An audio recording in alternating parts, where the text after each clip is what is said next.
sculpted grand dreams onto pottery, crocheted algorithmic patterns onto garments that we grew into. This was the original digital technology, a reflection of our artistic expression. In a world as big as one's imagination, made smaller by tech, we're brought together by clouds and streams. For even networks know the strength of connectivity, as we do the power of human connection. Africans, our imagination ruled the world. By it, worlds advanced. New methods demand new forms, so we morphed. From mud huts to skyscrapers, from Morse code to binary code, where coding for girls is not sacrilegious, but said with the same simplicity as a makeup tutorial. Yes, a tomorrow where girls are lining coding like lining makeup, hacking bro codes, breaking barriers.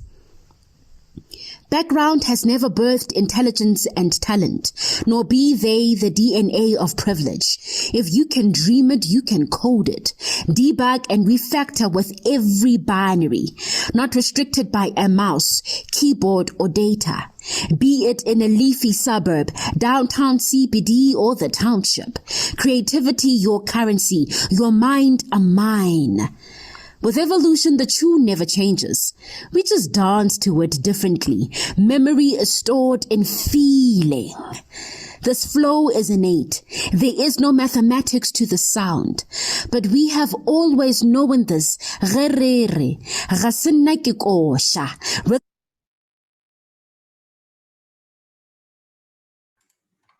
Morning, everyone.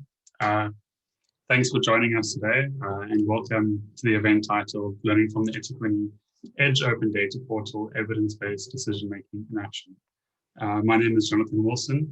I'm the project manager for the South African Cities Network Open Data Projects, and I'll be the host for today's hopefully exciting event. We're supported on the SACN side by my colleagues Sean, who'll be doing technical support, Lebogang, who'll be doing all of our comms, and also Kapano, who's going to assist us with putting together a mural board documenting today's event. So just as a brief introduction to why we're here, city data and the benefits and challenges surrounding it have been a hot topic for quite some time now. I suppose in realizing this, the South African Cities Network with our key partners, Open Cities Lab, has been aiming to assist cities in developing data capacity within their own organizations. And last year, as recent as November, we saw the launch of the Durban Edge, which is an open data repository within the Economic Development Unit at eThekwini Municipality. So this has obviously been hugely successful for the city eThekwini. But what's key is for us as the South African Cities Network and Open Cities Lab is to understand this development process and how we can begin to learn from what's happened here and how this can benefit other cities who want to begin on the same journey. So what today's event is really about is about sharing the learnings of this development process. And we want to have a casual and hopefully in-depth discussion about the project and what we can learn from eThekwini means for other cities within the country. So in doing so, we're joined by 4 experts within the field. And I'm just going to introduce them one by one, and I'll ask you please to just put your camera on and give us a wave. Firstly, we have Tsegang Chapea from eThekwini Municipality. Tsegang's the Senior Research Advisor for the Economic Development Unit, and she's been a key project champion for the Durban Edge.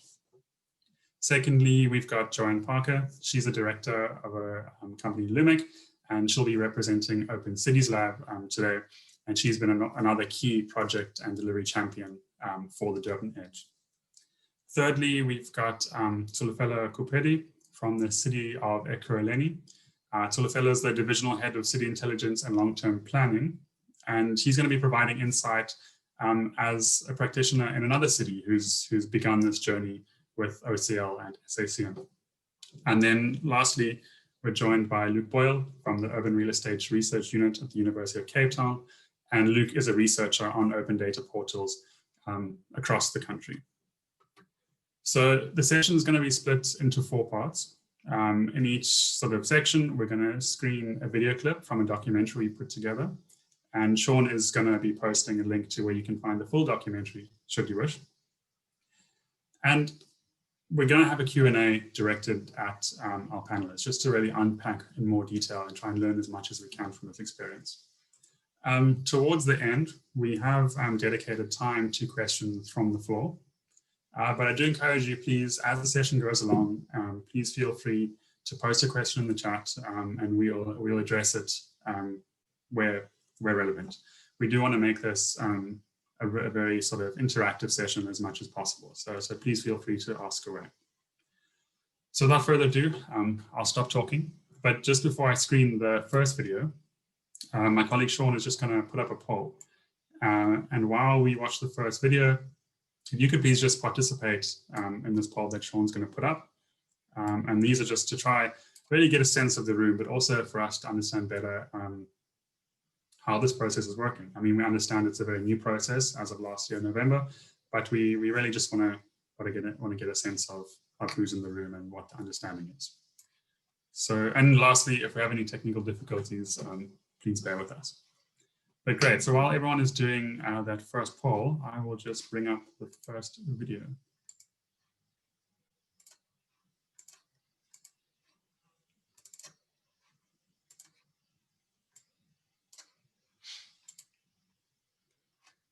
Great, and this is a video that really just gives an introduction to what the Durban Edge is.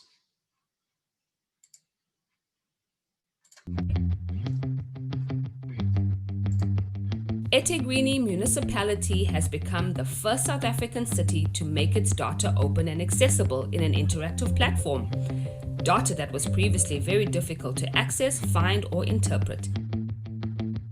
This new access to local, up-to-date, cutting-edge economic data is changing the game for business leaders, public sector officials, investors, academics, and economic stakeholders, enabling better, evidence-based decisions and strategies that will ultimately improve the city's growth and lives of its people. This pioneering project is the Durban Edge Open Data Portal. The portal is a website that is a central digital repository of local data and intelligence that is reliable, up-to-date, quick to access, easy to read, mobile-friendly, and shareable. It's been a huge success and will become a critical asset for eThekwini. Now, we want to share our journey to help other South African cities open their data. Here's how we did it. The Durban Edge, a program within eThekwini's Economic Development Unit, partnered with the South African Cities Network and Open Cities Lab. Political buy-in was critical in order to gain council approval. Instead of developing from the ground up, we adapted an existing framework, SCODA. We took time to get buy-in and input from different municipal data owners and stakeholders, and opened up capacity within the municipal department that manages the portal. eThekwini has done the groundwork. Is your city ready to open data? For more info, go to sacities.net/urban-data-reports.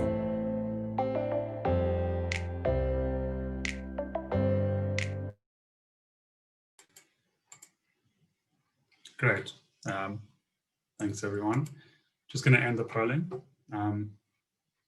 So Kanye, you'll be happy to know that almost half of our audience here is at least aware or knows of the Edge portal. So well, that was obviously a video just explaining what the Durban Edge is and sort of, I suppose, a brief understanding of the process. So I think the first thing we're going to do is direct the first few questions at Tsekhang and Joanne, obviously the practitioners right in the thick of developing the portal. Tsekhang, should we start with you? What to you was the purpose of the portal? What were some major challenges and blockages that you felt working on the process? And I suppose, what has been the biggest success for you?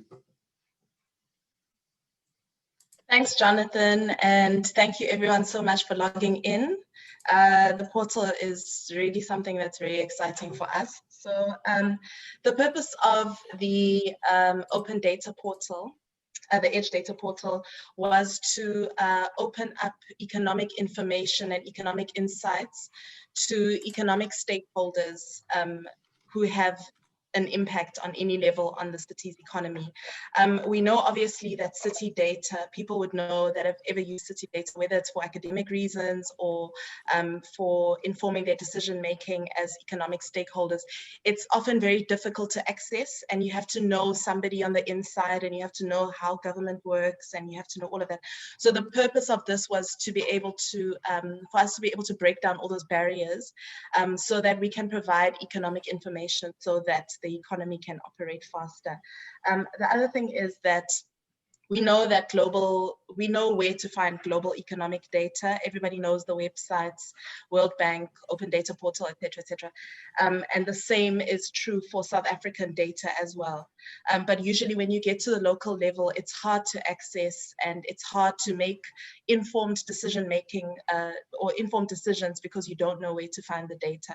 So for us, that was the purpose of the book. It's still fairly young. It's just been launched. It was launched last year. And so we are at the stage where we're building it up, and we've got most of the content on there. And so we're going to focus on marketing now. So that being the case, I think our biggest success was to get the portal out there and to get all the information from the different stakeholders. I'll leave it there for now. Cool, thanks, Ethekwini.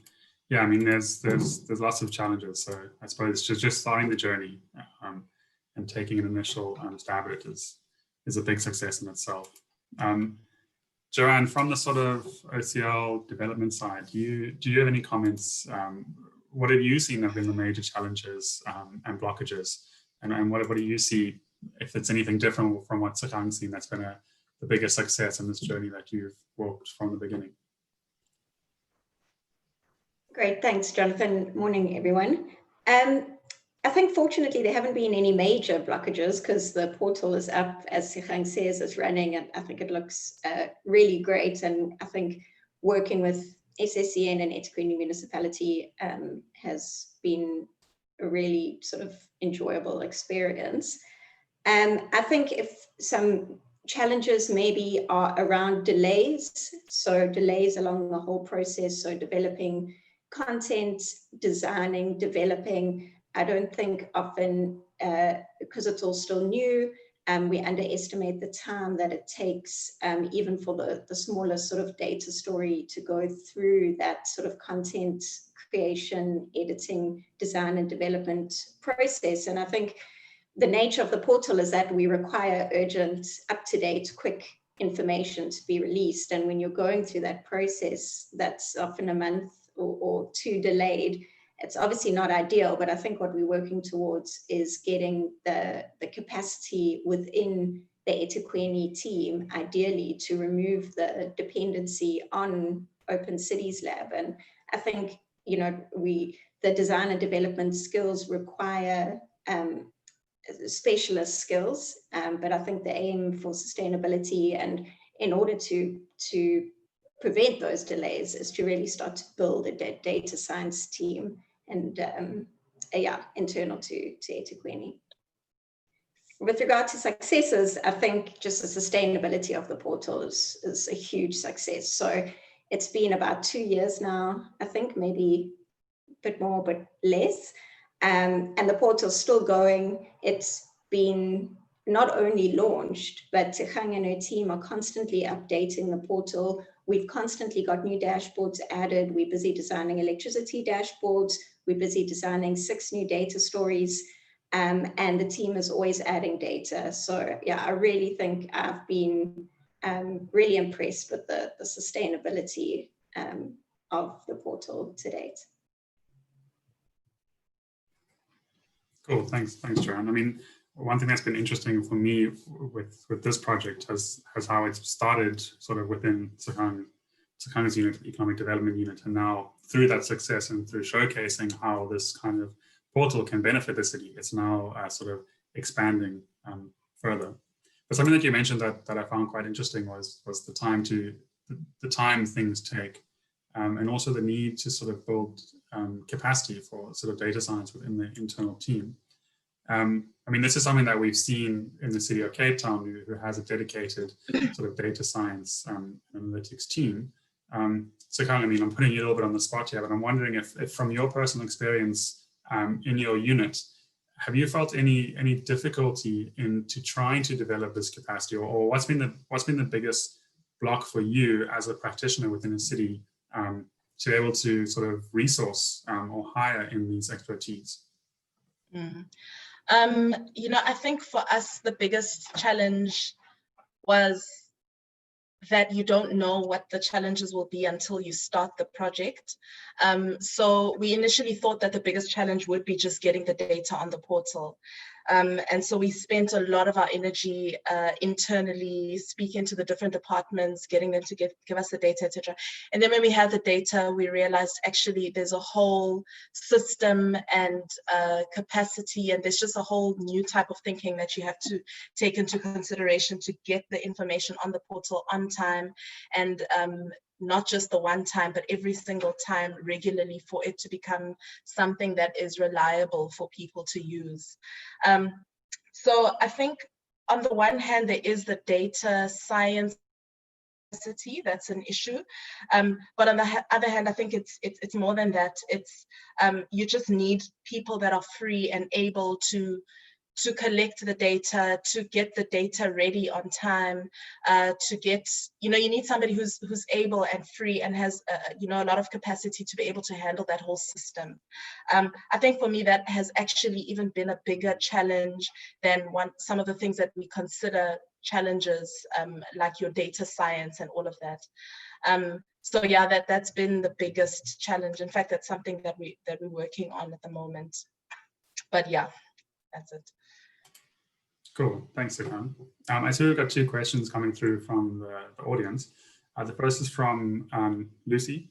She asks, and I think Joanne, you touched on this earlier, is the data only limited to economic data, and are there plans to extend the scope to include other forms of data? So Joanne, please feel free to elaborate on this, but obviously EDGE is based at the moment on economic development data, but there are plans underway to incorporate the electricity data, and hopefully future plans to expand on that.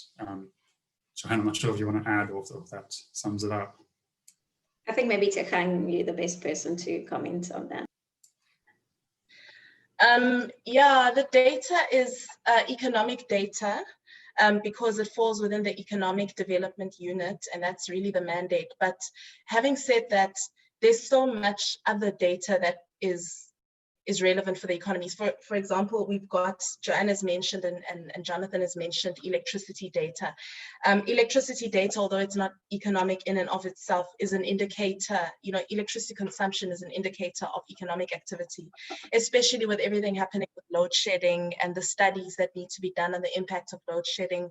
That kind of data is valuable for somebody who wants to understand that sort of thing on the local economy. Data like water data, although we don't have it necessarily on the portal.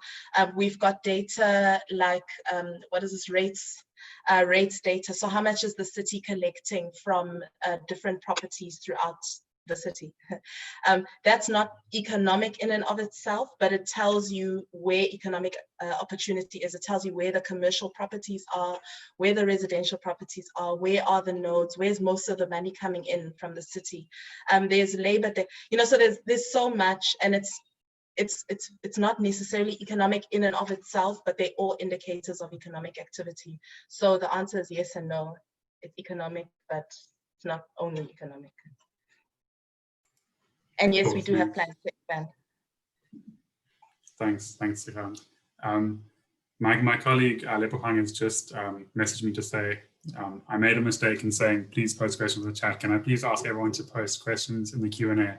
That way everyone's able to see what is posted. So Namusa posted a question in the chat, which I think is quite a good question and something that we should unpack a little bit.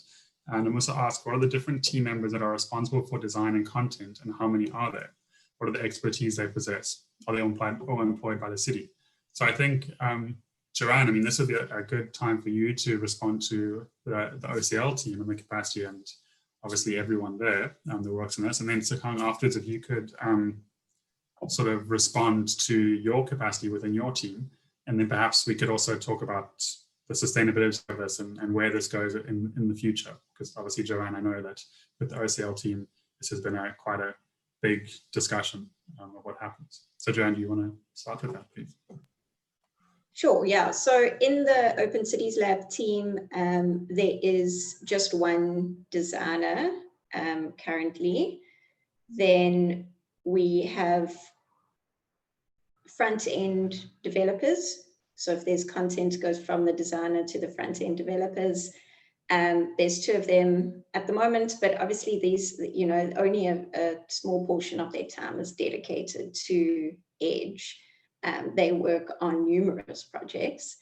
Then there are sort of back-end developers, of which there are two. There's also a data scientist. So I'd say those are the core skills in the Open Cities Lab team: design, front-end dev, back-end dev, and data science.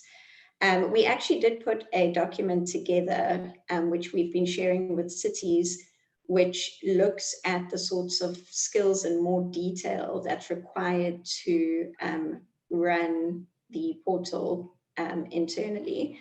That's something that I'm happy to find and share after this, Jonathan, if that's useful for people. It's an open document. Thanks, Joanne. I think that'll be useful. And then Sekhan, from your side, in your team. Sorry, Joanne, you're just on mute. Thanks. I just noticed. I think you mentioned earlier on that it's an existing program within the Economic Development Unit. So just to reiterate, the portal complemented, or not really complemented, but it helped a program that was already existing and staff that already existed in the cities, in the municipality. Anyway, that being said, we have different team members that are dedicated to different things. So on the portal, we've got, you would have noticed their data sets where we load all our time series data and our panel data and all of that type of information. That needs to have somebody who's dedicated. Obviously, he does a whole lot more within his other projects, but one of his projects, and it's his specifically, is to regularly, whenever data is released from different people, so whenever electricity data becomes available or planning data every month becomes available, that kind of thing, he gets the data from those people, he cleans the data and he uploads the data, and that is his task, and he reports on that even within his key performance indicators. And then we need somebody to focus on data stories. It traditionally was me, but I've handed it over. But there is somebody whose job it is to develop data stories coming out of whatever's happening in the economy, or when we have a new state of the economy release. That person is dedicated just to data stories. We just develop the content, and then the content is then sent off to Open Cities Lab in a structure that they've designed, which makes it easier for them to put in the nice graphics and whatever else. So then there's that person. And then there is also information that goes onto the dashboards as well. I will do the dashboards together with a couple of other stuff. And then there's also information, there'll be a need to include new data sets, not necessarily data sets, but it's like if there's the documents that are important, like the economic recovery plan for COVID-19 for the city, or just information on where to find what, that kind of like ad hoc things that we wouldn't necessarily have foreseen. That kind of information gets picked up by me, and I update that information. So we have, I think, 3 dedicated people working on different things within the city, with support from interns where we need it here and there. But I would say there are 3 people whose job is to look at specific things within the portal. Yeah. Thanks, Joanne. Yeah, I mean, that's a good understanding of what sort of capacity is required to need to work on a project like this. And I think these sorts of projects are interesting because they're not necessarily skills and capacity that cities have available. So trying to build partnerships with other organizations like OCL who can assist up to a point when the city's ready to take over is key. And I think we're going to get to that a little bit later when we start chatting to Luke. I note that there's 2 more questions. I think, Tsegang, you covered those quite a bit, the questions from Aro Bindo and Andani. If I could please ask you just to type an answer there, because we do need to move on to the next video, but we'll hopefully try and get back to those in a bit. So I think what's vital in a process like this is sort of political buy-in for a project like this to be approved. So in speaking about the role of data portals, my colleague Sean is going to put up a second poll. This is just to ask the audience if you think cities are currently placing enough focus on data for decision making. But while we all vote, I'm just going to pull up a video from Councillor Kaunda in eThekwini municipality, speaking about with Tsegang about his experience for the portal. So let me just open that up.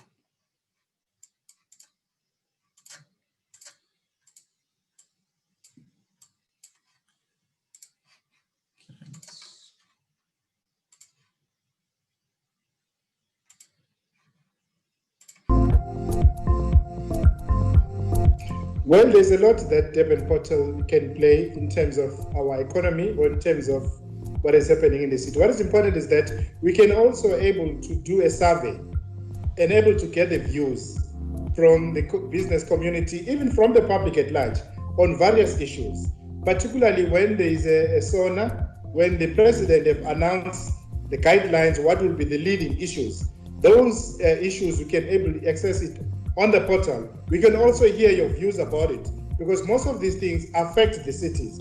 Whether it's a SONA or SOPA, the state of the province also deal with issues that affect our municipalities, all municipalities. So you can able to access what is the views of the community, what other things that need to be done in order for you or us as the city to take that project, or also to align ourselves with what is the new trend in terms of the national and the provincial spheres. No, I urge that most cities, if you want to be a smart city, definitely you must have a portal so that you can able to allocate and deal with the issues that are affecting the city. We're now living in the new world where technology is leading. So definitely you cannot go to the shop and buy papers, get the information on hand, and able to get information with using the portal. So it is important that the cities in particular, so that we can able to network with our colleagues from all over the world to see what is happening in other cities, what are the hardships, what are the new things, particularly when there's disasters. There are things that we need to share in terms of disasters. What have you managed to deal with those issues? We want to know what is happening in Toiko, what is happening in Paris, what is happening in Africa. You know, those are kind of things that need to assist us through this kind of portals.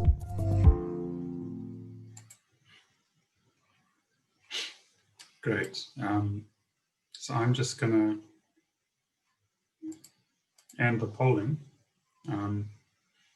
And I think you can see a lot of the audience feels that we're not putting enough emphasis or focus on data for decision making.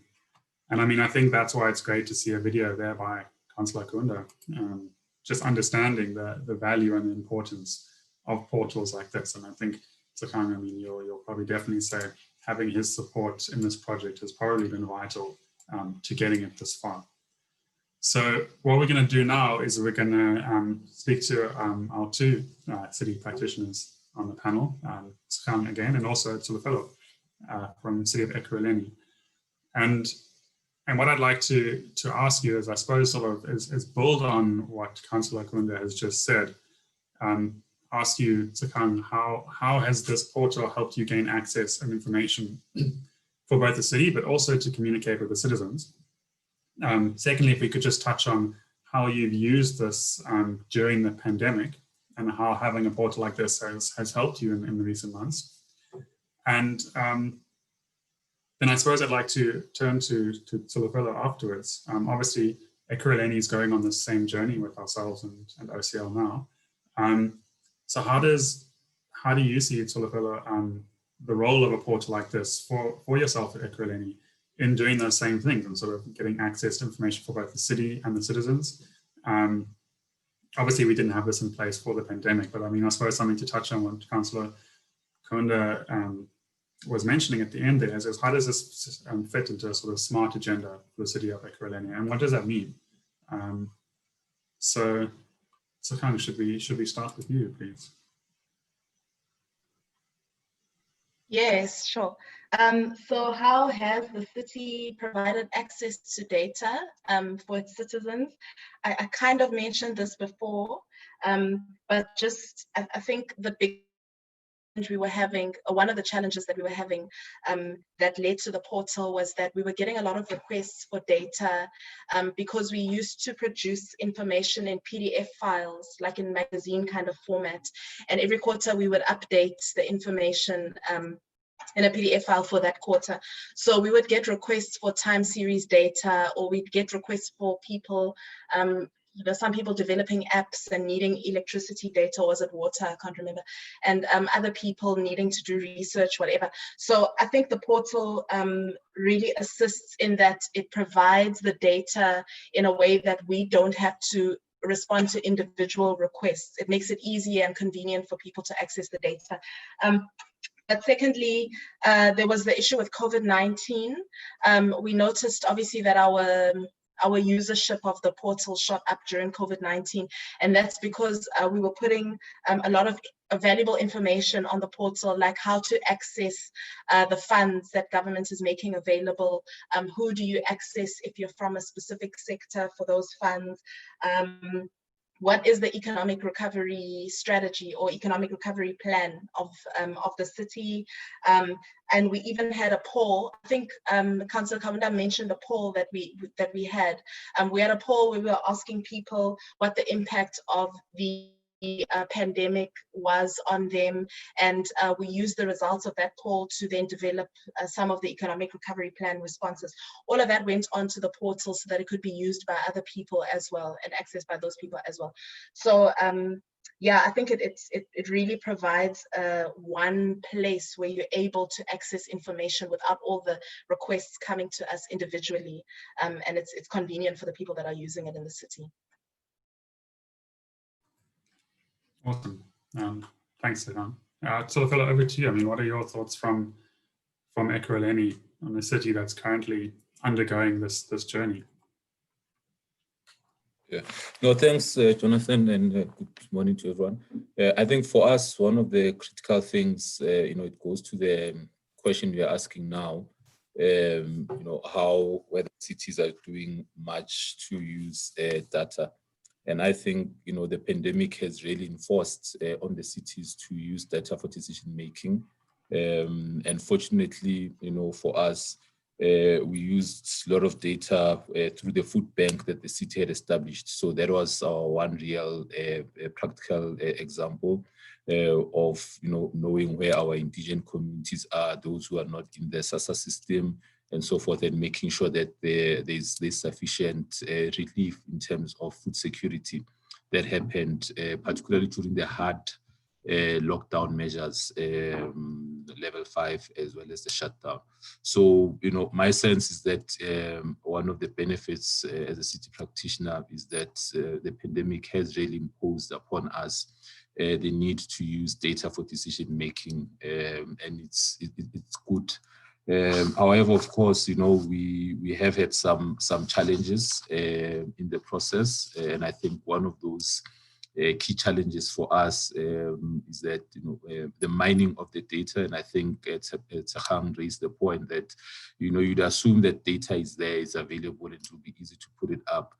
But you then, as you engage the internal stakeholders, you realize that there's a lot of challenges around data literacy, because there is a whole lot of data that's available in the city, but the manner in which it is mined and consolidated and put together is quite is not uniformed across the city. But also, Jonathan, for us, the other critical thing that we are able to do just to deal with this challenge, we have established what we call knowledge management champions, because we see this whole thing of using data for decision making as part and parcel of knowledge management, not only for departments, but for the city as a whole. And we are currently undergoing a process with our knowledge management champions in terms of upskilling and upgrading their basic data literacy skills, including ourselves. And we are working with our partners, yourselves, and Joanne and the team, just so that we are at the right level. But I must say it's quite a tedious process. For our part, what we try to do, because we want to focus on our 10-point plan of the city, which is the plan that was put out by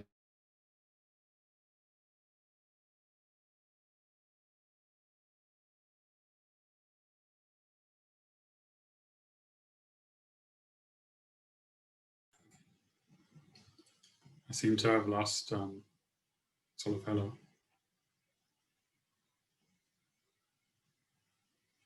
Sakhan, can you hear him?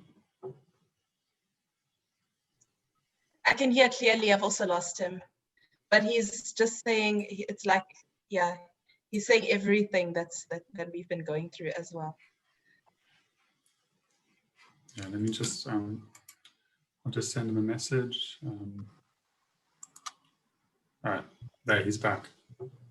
Solofelo, can you hear us? Yeah, I can hear you. I'm not sure what happened there, but yeah, I was just making the point that we're just getting the data from the departments. It's been quite a tedious process, but fortunately for us, some of the data lies with not only Stats SA, but you find other partners like GCRO. We have done some sort of whether it's perception surveys and so forth, and we are able to get data from there to be able to start building some of the dashboards and the data stories that we want to be telling.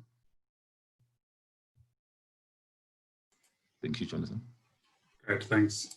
Thanks, Solofelo. And I liked what you were saying about sort of having these knowledge management champions.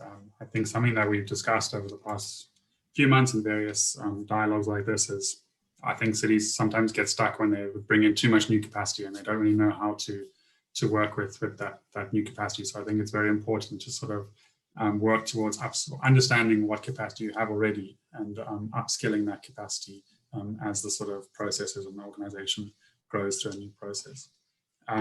So we've got quite a few questions here. I'm just going to raise them. So I think they're questions that you could probably just answer very quickly because they're all specific questions about the portal.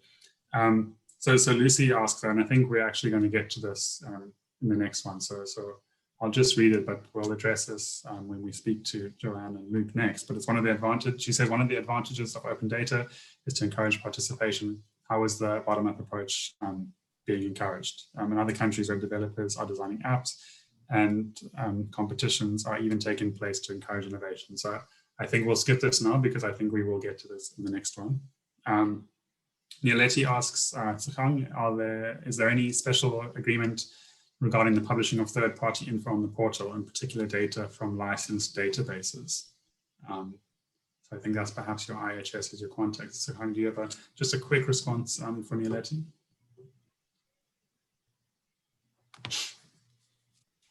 The short answer to that is no, because we publish public data, and where the data is not necessarily public yet, it's our own data, so data that sits with the municipality. So for example, Stats SA data on labor, the labor force, we just extract the Durban specific data and then we upload that. So makes it easier for you to access it.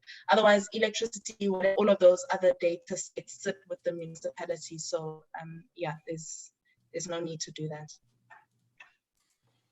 Cool, thanks, Sakhan. And then just revisiting Orobundo's question about the data on the portal, notices that it's in PDF. And I suppose there is also the actual CSV Excel data there as well. But the question is it possible to get geolocated data for doing further meaningful research and analysis? So I believe some of the data on there is geolocated, but is this something that you want to push more going in future, or are there anything you know about that I don't? Okay, I'm not an expert in that field, but our data, this is some data that is in Excel form. In fact, most of the data is in Excel format. We have geolocated data in the city, but the issue with that has been the privacy. We obviously have specific data on customers and users and where they are specifically located. The issue with that for us has been maintaining privacy of users and customers. So if there is a need for very specific geolocated data, I think we'd have to handle that on a case-by-case basis. But where maybe you just want the location of the ward, for example, that is one of the things we're working with now, as of a month ago, with our GIS department, to try and link that to ward level data. I think we have the closest we have to that at the moment is a geolocated map on the portal that we uploaded a couple of months ago. But yes, we're working on making aggregated geolocated data available, if that makes any sense. Cool, thanks. And then another question from Namuso, and I think you answered this earlier, but just to retouch, Namuso asks, is access to data from various data sources automated? If so, what tools are you using, or is it just receive data in a manual format? And I think you could also probably speak to where this is going in the future, which I think you touched on earlier. It's currently not automated. That is one of the things that we want to do in the future. But at the moment, we receive the data. We un-PDF the data where it is in PDF formats in some cases, like Zapoa data, and then we upload that data. We have had conversations around making data available straight from websites where it comes from. But that it's something like a medium term. It's not really in the short term necessarily going to happen. And then there may be a possibility of automating data that comes from our own systems, like our own revenue management system. But again, like Tolofelo said, that is it's proven to be a bigger task than we foresaw. Just because of the format of the data, the size of the data, etc. So we just need to build our capacity in that field first before we make that data available in an automated way. Otherwise, it's manual at the moment. Great, thanks, Suhan. And I think that sort of touches on the question that we've got by one of our anonymous attendees. But then just again, we have to move on, but a question here from Lodi, which says, do you have a dedicated contact person in the various departments to assist supply of data? I suppose this is quite interesting. It's, as we know, you've started in economic development and you're now shifting out into electricity and further, but do you have key contacts within the departments to get the information you need, and I suppose to try and break down these silos that we see within cities? Yes, I think the biggest asset, and I can't emphasize this or highlight this anymore. The biggest thing that you need is partnerships in the different departments. And it doesn't have to be formal partnerships where you've got something signed and whatever, nothing to that effect. You just need to have somebody that you have good rapport with in each department that supplies you the data. Find that person, make friends with that person, and then just work with that person. That's been our biggest asset with the portal. Yeah, I would say even more than, okay, maybe not necessarily even more than the data skills, but I think the first thing that you need is to have partnerships with the different departments. And I'm not talking about formal partnerships. I'm talking about having that one person that you can email or pick up the phone and call and get information from. So yes, the short answer is yes, we do. Yes, we have to. Thanks, Suhan. And I mean, this touches on, I see a question we've just come through from Miriam.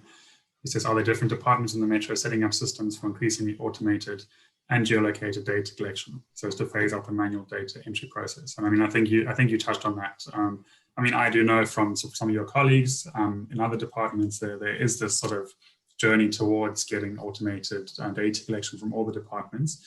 But I think what you've said now is at the moment it's vital to build these relationships in these contexts within different departments. And I personally think we have to do both, not just one or the other. Yeah. So I see there's a couple other questions related to how this contributes to planning and design and etc. But let's revisit that a bit later. I think now it's important to really start talking and building on the conversation about open data and the value that that has. So Sean's just going to put on another poll. This is going to ask us, do you think data portals and improved access to data can help cities improve the lives of the citizens? And while everyone fills this in, we're just going to go to our third video. And this is Tsakang and Joanne speaking about sort of the value that a portal like this brings for the city. So I'll just load this up now.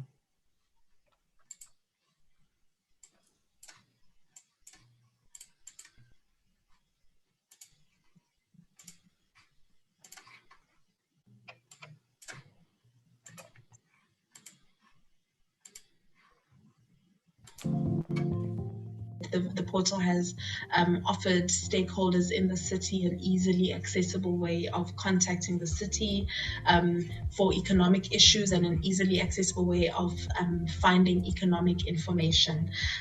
So we have been able to provide economic data in a way that we wouldn't have had the opportunity to do before to our academic stakeholders at UKZN who are keen to partner with the city in developing solutions to the city's economy, to the state of the city and the country's economy. We've also been able to provide notifications of for example, what's happening now with COVID-19, the city's response to COVID-19 and some of the programs and packages that are put together by the city. And we've received responses from stakeholders there using the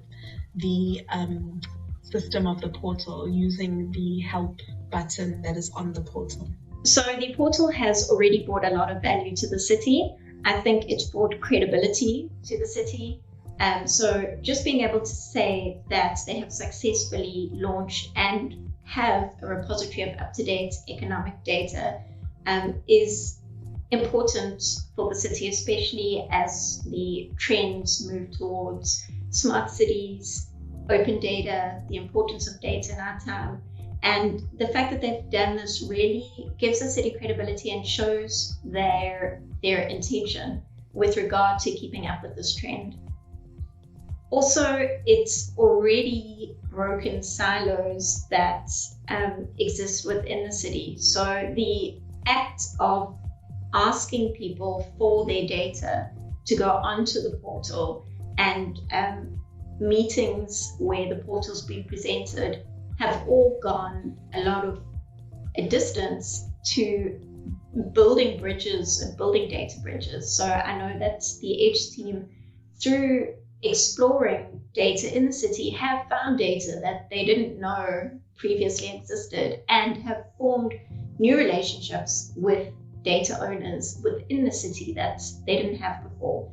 And this is true also for data owners outside of the cities. So it's strengthened partnerships with bodies such as the Durban Chamber of Commerce and Industry, the UKZN School of Business, and those partnerships already existed, but through additional engagement about the portal, speaking to them about how the portal could benefit them, and the future of that partnership with regard to information sharing insights, and really benefiting each other, has brought immense value to the city.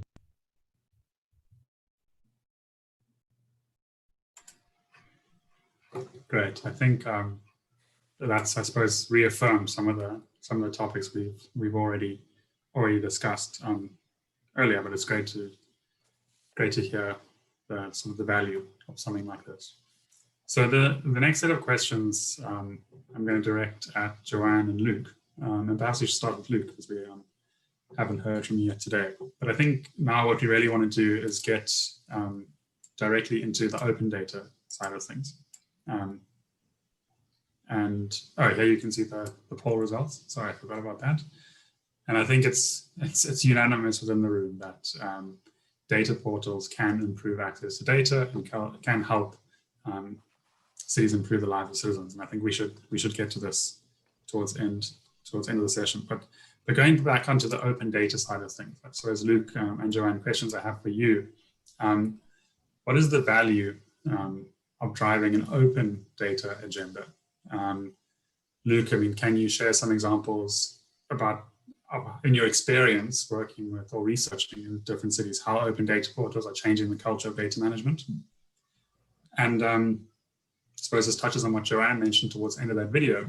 How do open data portals improve relationships with cities and external stakeholders, whether those are partnerships, whether those are the citizens, whomever they may be?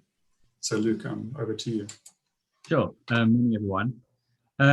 So, I mean, I'm probably not in the best position to answer these questions in terms of specific examples. I think, Tsegang and everyone else is a lot closer to the coalface.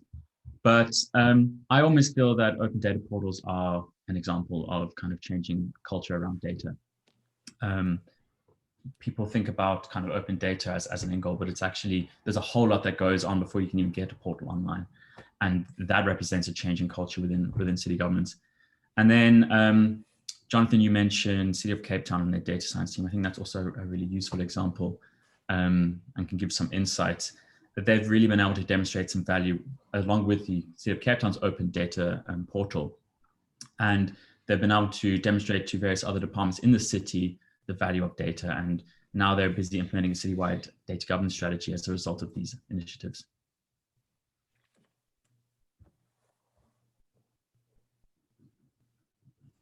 Good. Thanks, Luke. And Joanne, I mean, I suppose we've touched on it again, but in your experience in this project, or what's the sort of value of opening up data beyond just the city?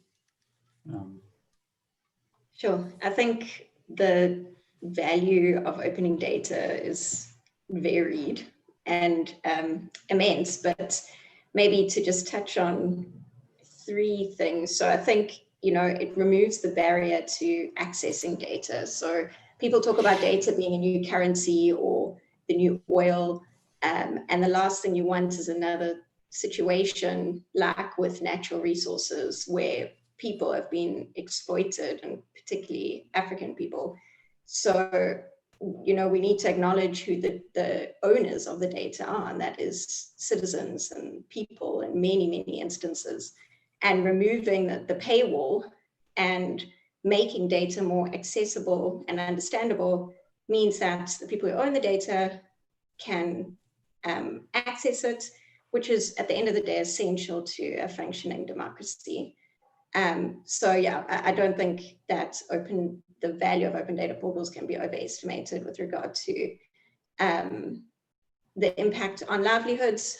It also ensures accurate data is being accessed from uniform sources, which helps with investment decisions, which grows the economy, leading to employment, and again, improve livelihoods. Finally, I think portals can drive quality data.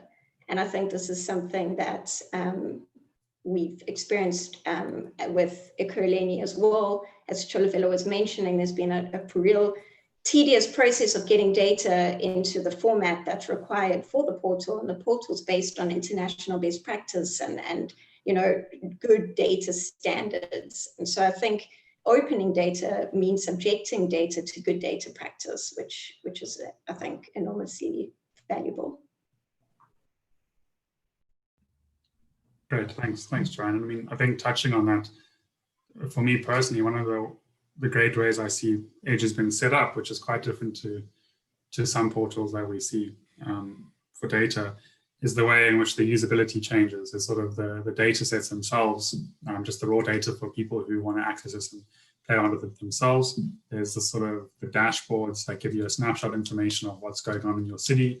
And this is great for sort of accountability for the city, both within and without. But also I think what's hugely successful or has the potential to be hugely successful, is the data stories, is the unpacking, adding a narrative to what the data is telling you, so that whether you're within the city or without the city, you can really not be particularly data literate, but understand what's going on. And I think that's a key thing and a real success of what OCL and the Edge team have been doing. We have a question from Danga. He says, open city data is important. Do you have any usage statistics for Edge? For example, hits by city departments, by individuals, etc. I mean, Joanne, I suppose this in one aspect plays a little bit into monitoring and evaluation, just understanding the users. I might be putting you too much on the spot here, but do you have an understanding of this, or is it something that you don't really have the figures with you at the moment? Yeah, I don't know if Tiachang has checked recently. I haven't sort of had a look in the last month. We were keeping quite a close eye on the COVID support tool, but I can have a look actually maybe after this and put it onto the chat. But definitely it's been our biggest challenge, our current or existing challenge is actually driving traffic onto the portal now. I think now that it's launched, it's sustainable, we really do need to get people onto the portal. But yeah, I can have a look after this, but it's like maybe in the hundreds per month. It's not in the thousands per month. Well, thanks, Joanne. Sorry, can I? Oh, sorry, Luke, go for it. Yeah, just to add some kind of insight from Cape Town. I mean, I don't know the statistics, and this was done before the whole COVID-19 pandemic, but the most used data set, or the second most, was water. And I think that really illustrates the point that Joanne made about kind of the relevance of data and balancing the supply and demand of data. And people tend to access data when it actually has a lot of utility for what their purpose is. And going through the day zero and the drought, that information was really important to people living in Cape Town. And it speaks volumes of creating that balance of information that's useful and important to people, rather than mere administrative data, which I think is what really differentiates Cape Town from eThekwini, whereas it's something that's more supply driven, and eThekwini's really started to look at the stakeholders that are going to use that data and how they're going to use that data. And I think that's a really important point for open data portals. Thanks, Luke. Yeah, I think Cape Town's lucky, I suppose, in a way to have the previous crisis, the water crisis, to really sort of demand test their data capacity, which I think a lot of cities are currently going through now within this current crisis. So Philip, do you have any points to raise on this? Yes, Jonathan. So two of the programs in our 10-point plan is around township economies and empowering SMMEs. So I think if you think about it logically, through the data stories, you are also ensuring levels of accountability that may not necessarily be there based on what city governments would say they want to do for their communities, because sometimes this level of accountability outside a data story, coming from the portal and so forth, it's either taken to communities either when there's a protest, or it's taken to communities when the IDP cycle happens. And sometimes people want to know what the city has done in our township, or what the city has done in terms of empowering SMMEs. So I think it also gives an opportunity to make sure that the levels of accountability and transparency are much more higher than just being reactive, or not just happening only on an annual basis through formally structured engagements like ITP engagement. So that's the point I really wanted to add. And I think that's one of the things we are really looking forward to showcasing once we have done all the processes and have our portal up and running. Thank you. Thanks a lot for that. Go for it, Joanne. Thanks. Also, I think just around the traffic, I think it's important to note that it's not necessarily the numbers that are important, but more important are the use cases. So it could be, and especially is the case with the Edge portal, it's quite unique, niche data, often targeted at the business community. And so impact can be measured. You might only have 10 or even a single business accessing the data, but making an investment decision that impacts hundreds of lives. And I think that that's something that we, and I know, Jonathan, we're having this conversation, need to get better at monitoring the impact of the portal, but just to note, the impact goes, beyond just clicks. Thanks, Joanna. That's a good point, especially obviously, so we've been speaking about this in our own work about impact, but it's something I want to get to at the end, and something that I note there's a question by one of the attendees about how does this portal contribute to planning? And I think once we've sort of finished with all these rounds and we open to the floor, I'd like to really ask everyone about what does evidence-based decision making look like? What is an example of this, and how does it get impact? But let's just park that for now, and we'll revisit. Just before we go into the next sort of topic, I just want to say that building on this and some of the stuff that Zulafilla just mentioned, South African Cities Network has recently just sort of done some research with some consultants and researchers on smart governance for South African cities. So I'll ask my colleagues Lebohang and Sean if they could just post a link. And I mean, everyone on this panel has been interviewed in some extent for those papers, and Luke himself wrote one of those papers. So if anyone's interested in how this relates to sort of smart cities and smart governance and sharing information, creating accountability, etc., please, I do urge you to go read that. And just before we go into the last video for today, we've got a question from Mpho, who asks, getting a report or analysis from an external service provider, for example, IHS and Quantec, can be very expensive. Does this portal help reducing costs? I mean, I would just like to, sorry, sort of put you on the spot here, but this is something that we've spoken about in our sessions about.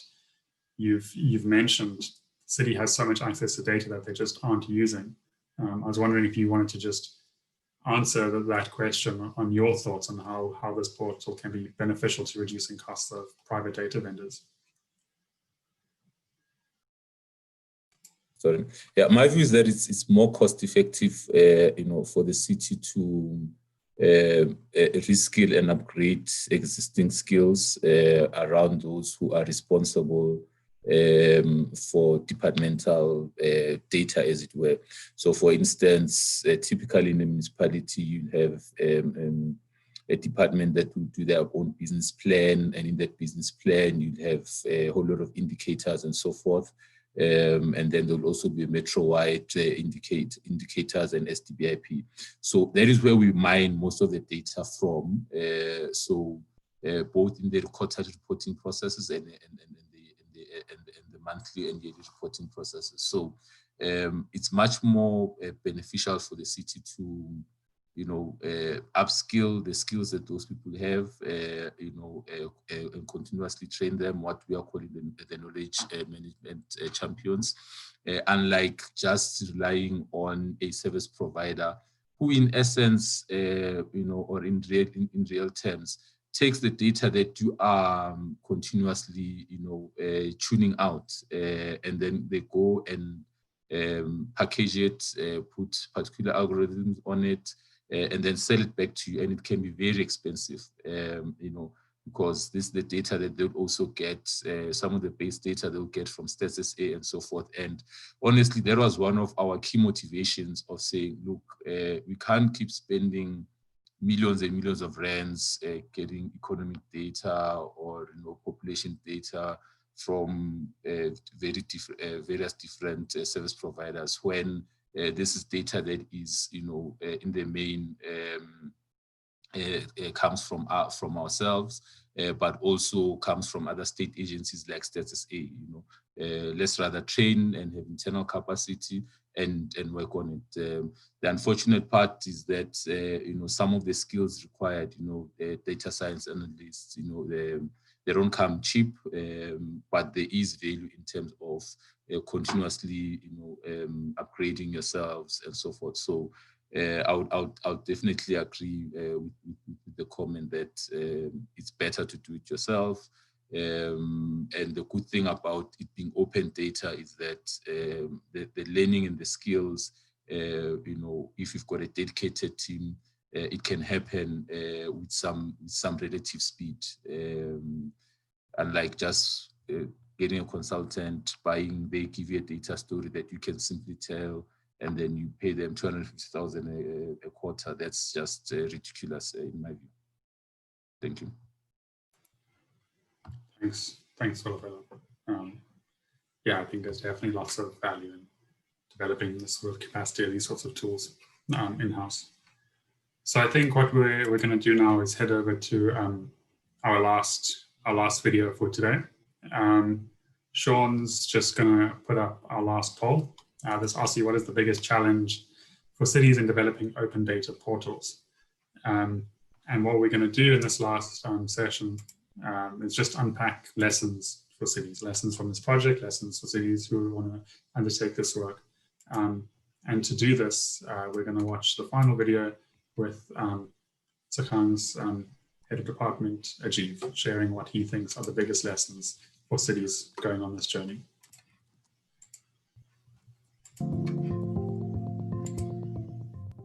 Some of the lessons that we learned coming out of this exercise and the establishment of this portal is, firstly, I think we shouldn't wait for everything to be perfect before we can start. Make a start with what data you have, make a start with what you can do, and then build on that in time to make it a more perfect product. Often we're looking at creating some kind of system internally that is able to pull together all of the data within the municipality. But often that's very difficult because systems are not integrated. In most cities, systems are not integrated. To get such a system together takes time. So the first lesson I'd say is don't wait for to have a perfect product. Start, build a product, and then take it forward and let it evolve as your needs as a city evolves. And the final lesson I'd say is if you do decide to build an open data portal, make sure that it's up to date, make sure that it's maintained, make sure that you are continually providing useful information and up-to-date and reliable information. So ensure that all your sources that you use of data are reliable.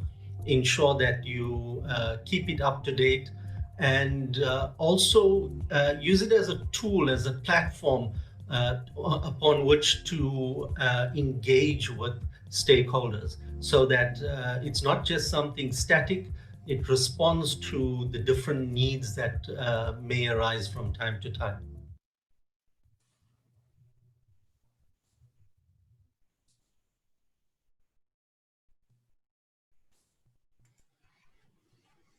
Great.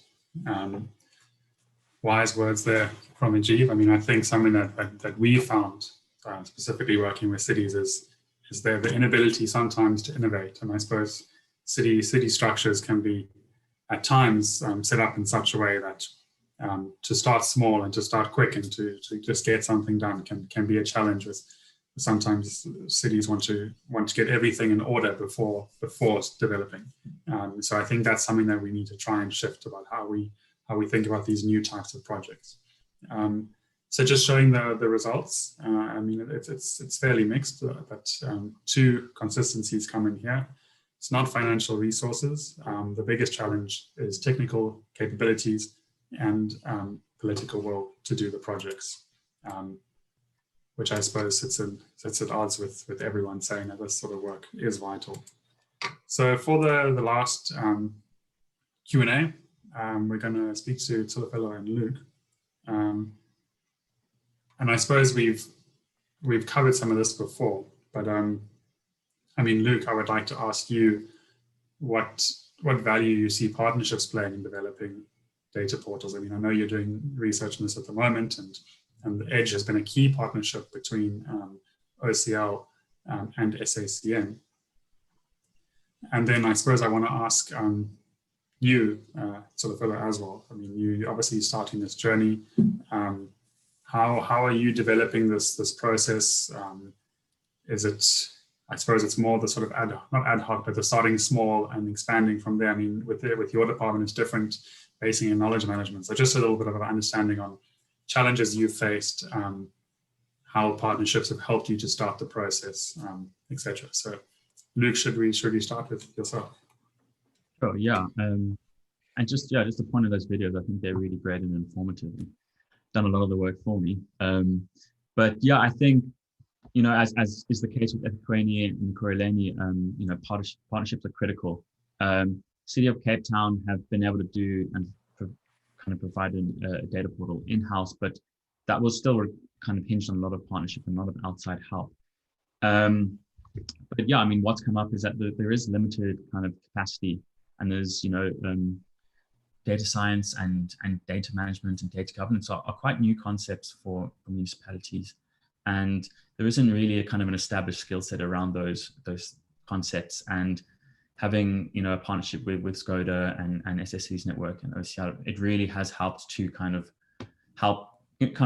lead these cities along the process at those initial phases and really help them develop the capacity to which then they can demonstrate the value and then kind of get a little bit more political buy-in, so they can really dedicate those resources, get some kind of strategies in place across the city, and then really start to drive this out on a more kind of comprehensive citywide level.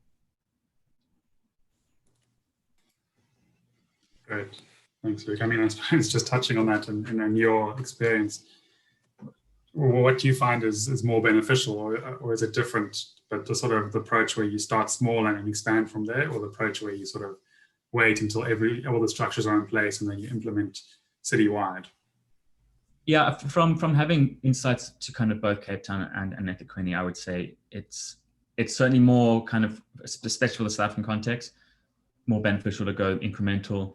You know, it's never going to be perfect. And even, you know, City of Cape Town went for a much more kind of broad spectrum approach. It's still not without its issues. It's not perfect either. And I think you've got to start somewhere, and, you know, there's lessons that can be learned, which is happening already. And, you know, Ekurhuleni is learning lessons from eThekwini.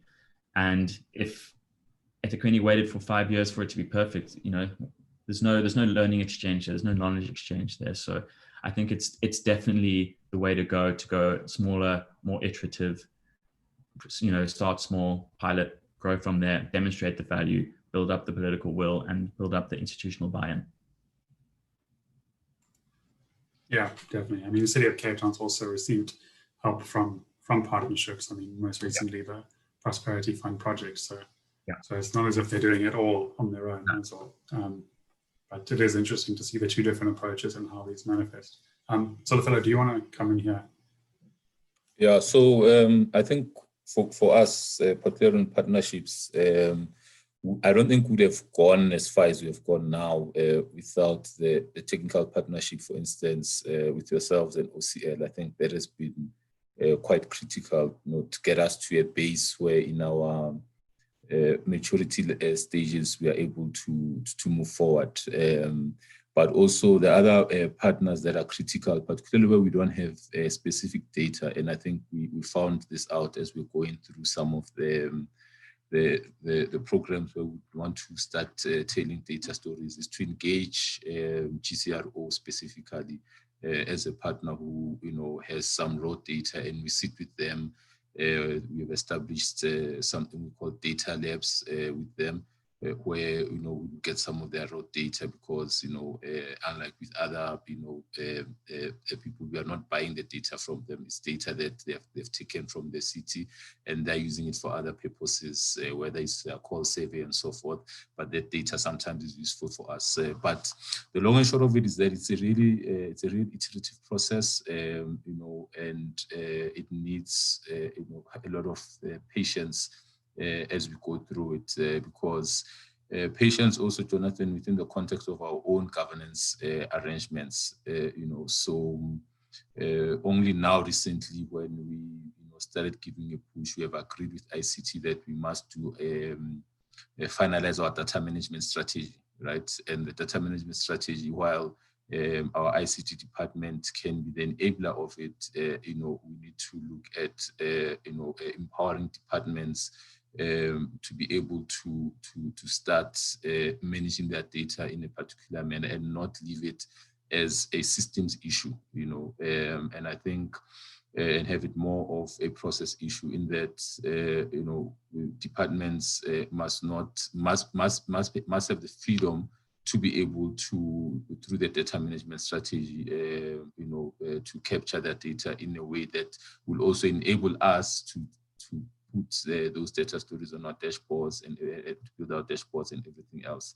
But I also wanted to indicate that in one of the seminars during the Urban Festival, came out that people, process, and technology last. And I think that's quite critical to keep reminding ourselves that for as long as you don't have the right people and you have not done the proper change management and you've not dealt with the culture of working in silos within departments and so forth, the processes may not assist, because again, I'll repeat what I said earlier on, the whole COVID situation has shown us that the technology is there and is available, so there's no problems around the technology. The biggest challenge we are having is around the people and the process, and I also wanted to maybe through Jonathan engage Sehang further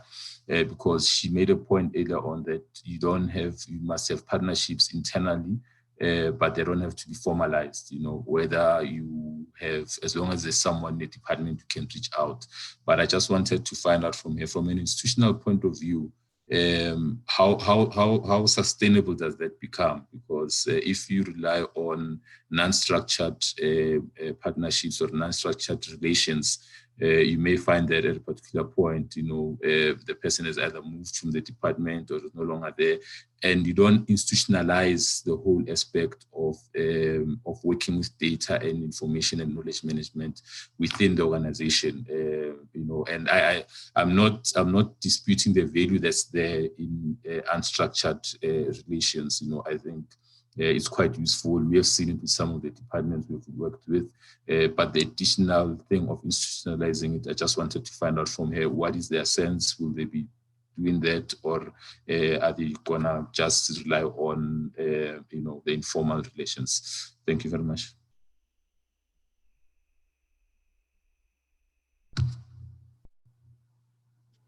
Should I respond, Jonathan? Yeah, please go for it. Okay. All right. Okay. Thanks. It's a good one. So our partnerships that we have with the loose partnerships, if I should put it that way, that we have within the municipality, I'm referring to the ones within the municipality. So technically in the municipality, there should be already an exchange of information, and because you are a municipal employee or because you are within the municipality, you should have access to all data that belongs to the municipality. But having said that, I think what's worked for us is that we started first with working with whoever would work with us, like I said, the informal structure, etc. And then once the results of that became obvious, once that data became uploaded on the portal and there was recognition from there, then it became easier to have more formal discussions or more official recognition of what we had. But that doesn't, I think Luke mentioned something to this effect and Achieve as well. If you with the formal structure, you wait for stuff to get signed, that takes forever. I think we even that initially when we started, and I think the thing with our legal department. But anyway, if you start with that route, then it gets done. So I would say even if there are situations when you do need a formal structure in place, start with the informal one, and that eventually motivates credence to the structure.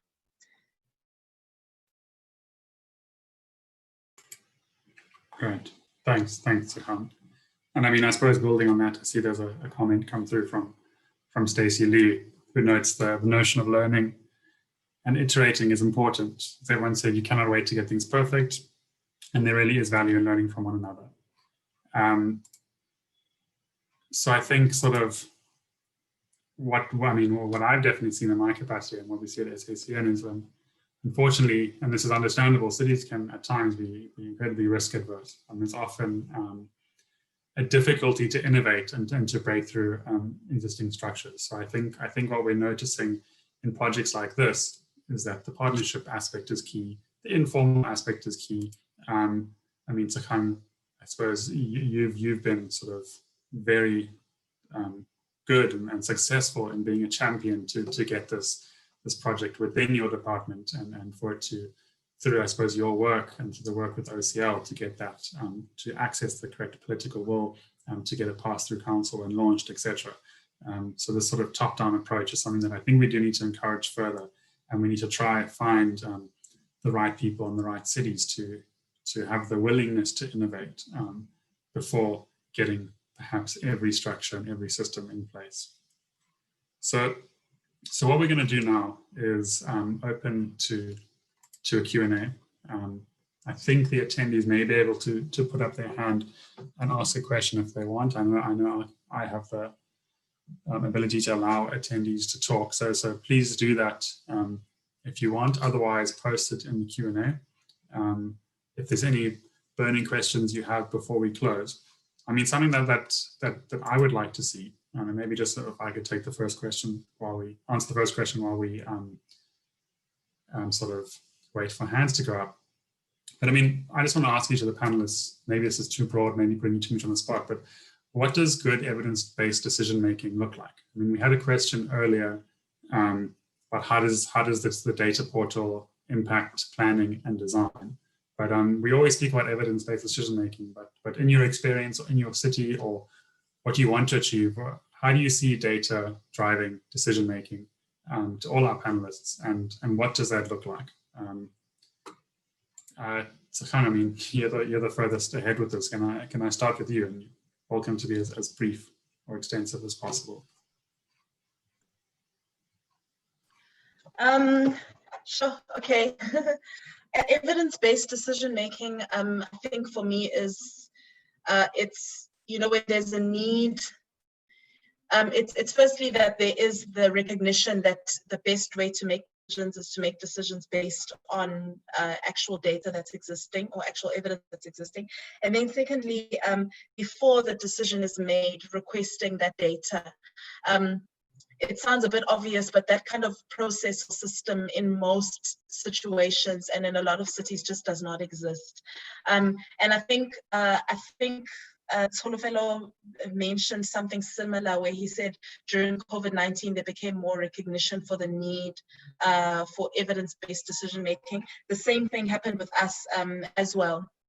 So I think, for example, if you want to know for example, if you'd like to know what the impact of COVID-19 has been on payment patterns in the city, requesting that information, and I'm only saying this because we've been requested, we've had this information asked of us, and we're working on that at the moment. But requesting that information from people that have the data, and then the people that have that data being able to, work with the data and having the technical capacity to provide that data, and then presenting that data to those people, and then the decision being made based on that. So we know, for example, that a certain sector is more affected than a certain sector in the economic crises. Therefore, we know to provide assistance to that sector over the other sector, for example. So yeah, that's my on-the-spot answer to practically what it looks like. Can I also add to Tsekhang's comments?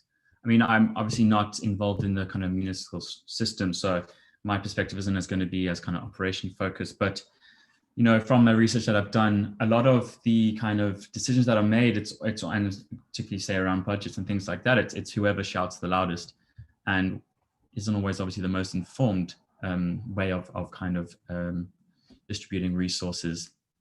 And then from an academic perspective, if you have, for instance, a bunch of PhD kind of economic students who have access to, Tsekhang mentioned the relationship they have with UKZN.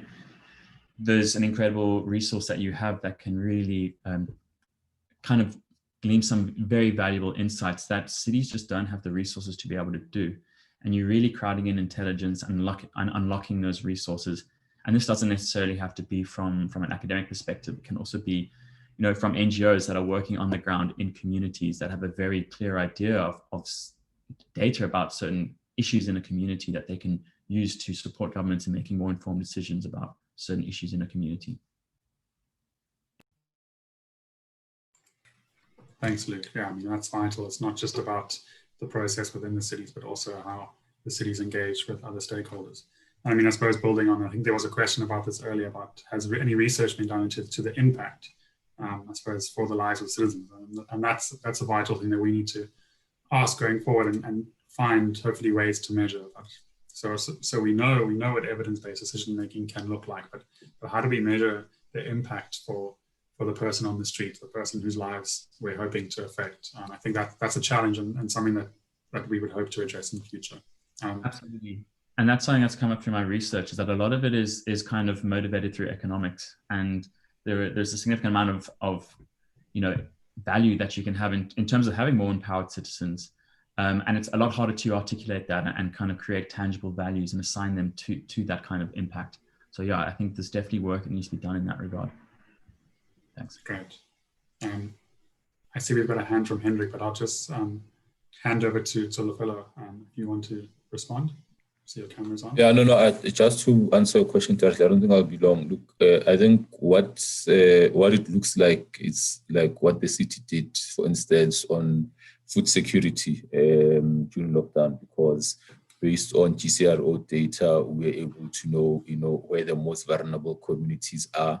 Based on SASA data, we're able to know those that are not within the SASA program, but remain vulnerable, and food distribution happened there, and of course now with what the Department of Health does, even here in the province, in Gauteng specifically, the provincial coordinating center, it's able to really have interventions based on the data that comes out from vulnerable communities and so forth, and intervene or either push more testing in particular areas and put resources there. So for me, that's what it looks like. And it's unfortunate that to take a pandemic of this nature, to really, show the benefit, particularly to one of the things that the lack of political will, because we find that, politicians and administrative processes are such that we have to only do this on this particular time, where there's the IDP process, have imbizos and so forth, and they work within that confined space, and anything outside of that, there's no room for innovation. But the whole COVID thing really imposed decision data-based or evidence decision making on cities. And I think we must really, ride that wave while the political will is still there and so forth, and put all systems and processes in places. And I think the question that, and I think you've captured it, how this has impacted communities, we'll not know yet, because outside of eThekwini and Cape Town that has started their process now, I think it's been a couple of years, there's not been much research done, and because there was no focus on it in the first place. And I think this is part of the things that we also want to do with the cities network from a monitoring evaluation point of view. I think Stacey Lee mentioned some of those things, just to confirm whether is this really beneficial for communities, is it ensuring more transparency, is it ensuring more accountability, and so forth. So I think those are things that we need to do as we move forward through the journey. Thank you very much. Thanks, Philip. I see, Hendrik, we've got a hand raised, so I'm just going to open your mic. So feel free to ask your question to any of our panelists. This is more a practical question. My name is Yanida Baskachni. I'm from the city of Tshwane, just to provide context within the Economic Intelligence Division. I'd like to understand, with the development of the portal, who drove the technical implementation of the actual system, and then who drove the use case? Because ultimately this data is then in essence for utilization by end users. How was that process negotiated through getting it through council in terms of who's responsible for what? Thank you. Thanks, Hendrik. Joanne or Tsekhane, I mean, I think you would both be able to answer those. Tsekhane, do you want to kick us off? Yes. How did we? So we followed a couple of angles or processes, and everybody had their role. In terms of our political side, so what we did was we latched it onto our existing mandate and an existing program, the Economic Development and Growth in eThekwini program, the EDGE program. So already there was political will for that aspect of it. It was really just how we sold or how we convinced or how we explained the use of the portal. So that was the first thing. But secondly, we did get, we got it passed in full council as well. Just using that angle. And then in terms of the technical side of it, we, in terms of eThekwini municipality, we go as far as developing the information or the content, and then the technical side of it was completely led by Open Cities Lab. So Joanne and Richard, etc., and they did really well with that side of it. And then in terms of testing the use of I think you said the use case or testing the use of it, we then we started with a dry launch or a soft launch, something to that effect, and then we sent it to certain key users or people that we already had a relationship with within the EDGE program. And we also gave it to our key politicians as well to try it out. And then we also, when we did the full launch of it, we also then had a partnership with UKZN. We've had a partnership with UKZN, and we got, we had a hackathon, not a hackathon, we had a data, I forget the right word, but anyway, a data version of a hackathon where we got students to use the data on the portal to come up with solutions, and then we got them to present those solutions to business in a seminar that we had, and then we had partners who gifted the winning students. So yeah, we followed a whole lot of different angles, and every partner was very valuable and important in that process. Great, thanks. Joanne, I'm not sure if you have anything you want to add to that. I mean, I think Tsekhane did quite a good job in unpacking everything. Yeah, I think she did. Maybe just to ask Hendrik if the question was answered, or if there's any more sort of specific areas he wanted insight into.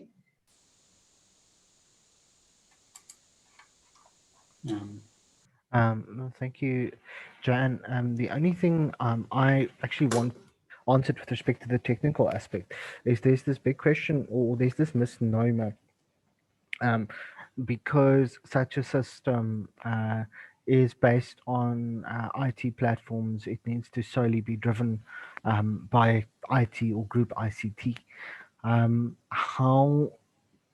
So was that the case in this aspect, that the system was driven from a computing element, or was it more driven from a user use case element?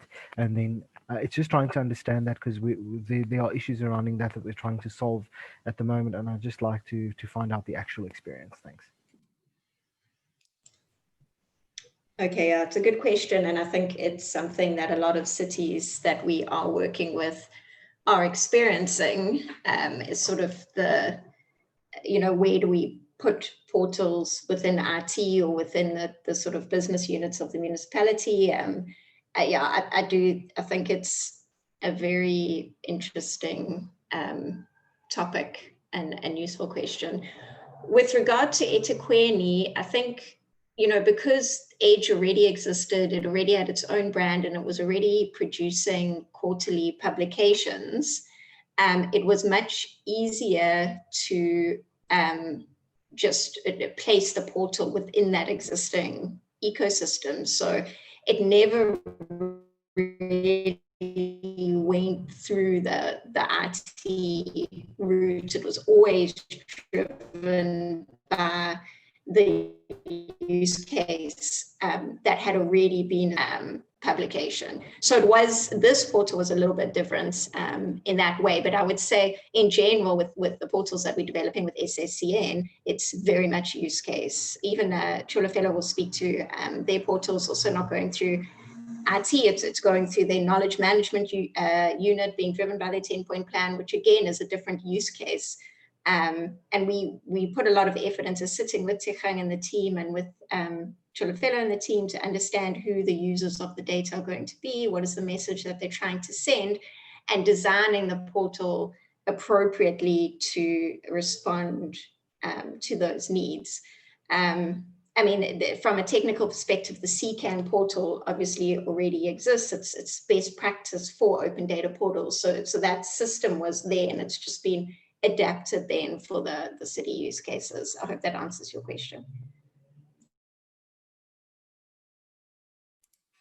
Cool, thanks, Joanne. I mean, I think we can build this onto, I see the latest question that's come through by Helena, and I think we touched on this earlier with Tshekgang, but there's a new type of skills required. It's a hybrid between sector-specific knowledge, strategic thinking, and creative thinking skills, and ICT traditional skills. Has a job redesign recognition been given to this new scarce skill required? And Joanne, I mean, I suppose you touched on it earlier. OCL's developed a document on what capacity is required. And Tshekgang, you mentioned that this is a journey you'd be undertaking. I'm not sure if there's anything additional you want to add on that. I mean, we did touch on it earlier. But yeah, feel free if anyone wants to just contribute to that.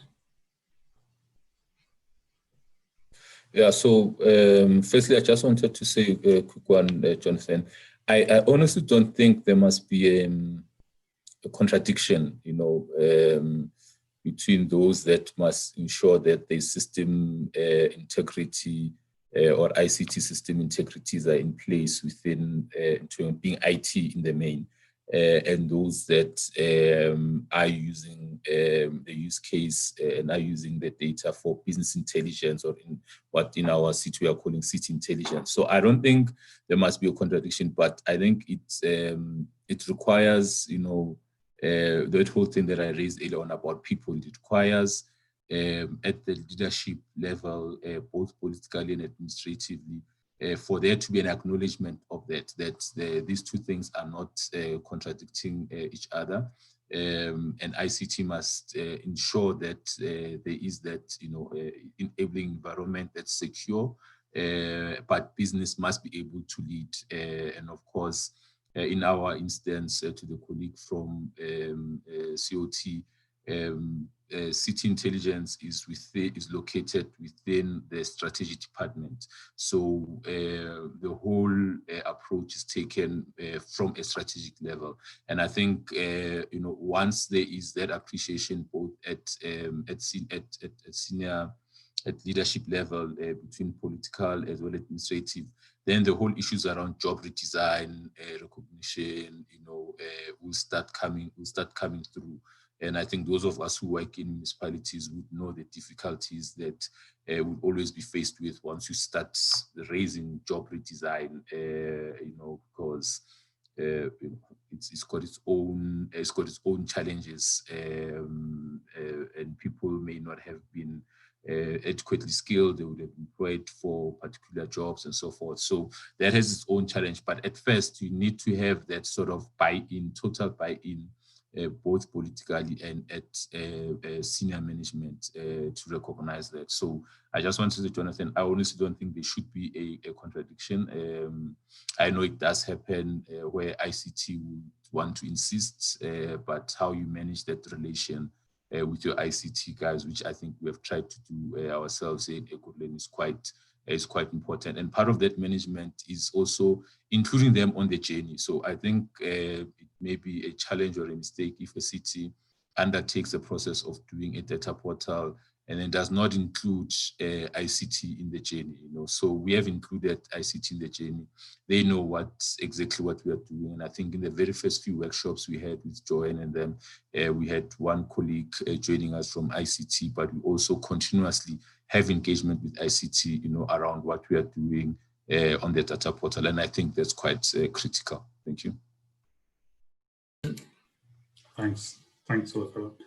I mean, one question that I've seen we've missed, and I suppose as a nice sort of concluding question, it's the one from Lucy. She says, one of the advantages of open data is to encourage participation.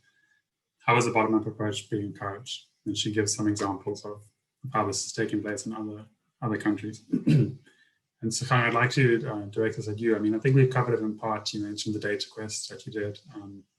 You mentioned the partnerships, but in terms of marketing and moving forward, the next phase for Edge, how do you plan, or how do you see, or where do you see Edge moving in terms of marketing, getting more usability, encouraging participation with Edge? How does this link to sort of web developers and designers, etc., students, users, whoever it may be? Just perhaps some thoughts on that, please. So I think there are many angles for this, but the first one, just because it's an easier answer, is we have for some time actually had, like I said, a relationship with UKZN, and they have, and one of the things that we'd like to explore a lot more is they have invited us to provide them with data, or have a sort of exercise, a standard exercise where we provide them with data from the portal, and they have said that they'll give us certain students, their honours and master's students, and they'll ensure that the students' dissertations are based on data that comes from the portal. So we just have to follow up on that a lot more, and I think once data is or rather studies are published using data from the portal, that will do a lot to market the use or the usability or the value of the data on the portal.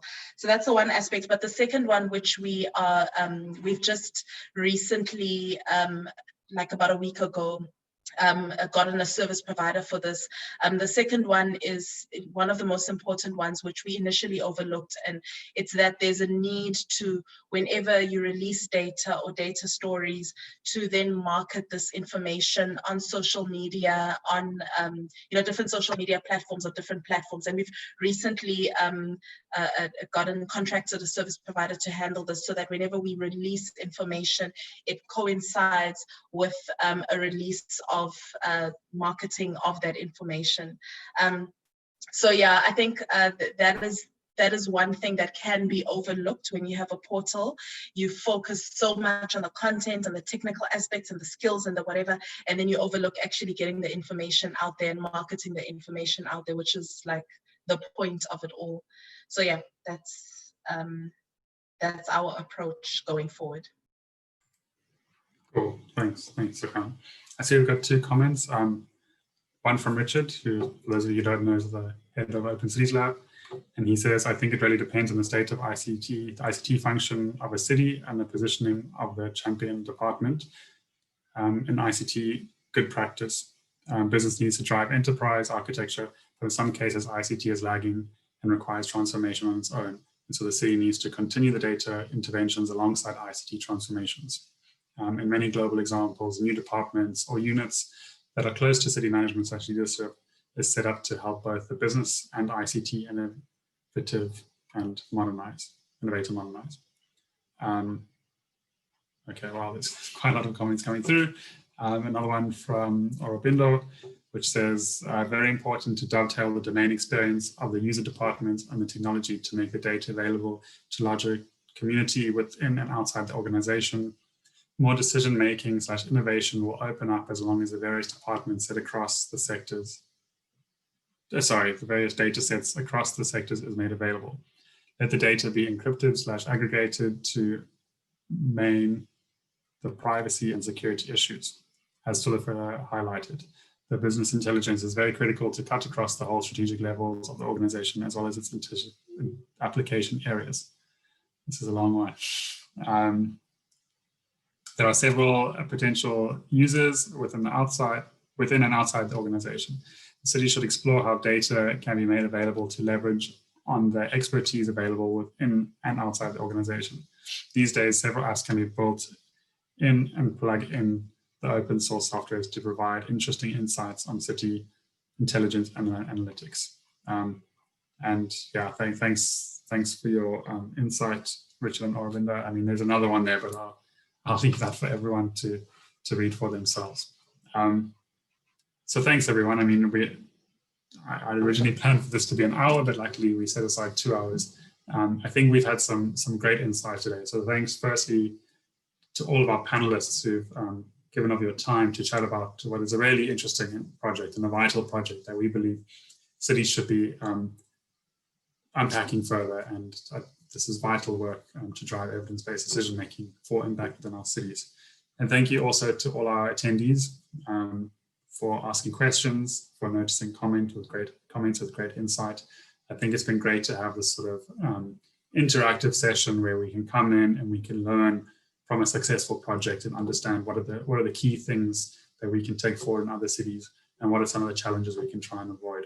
And I think this is things that we need to do more often.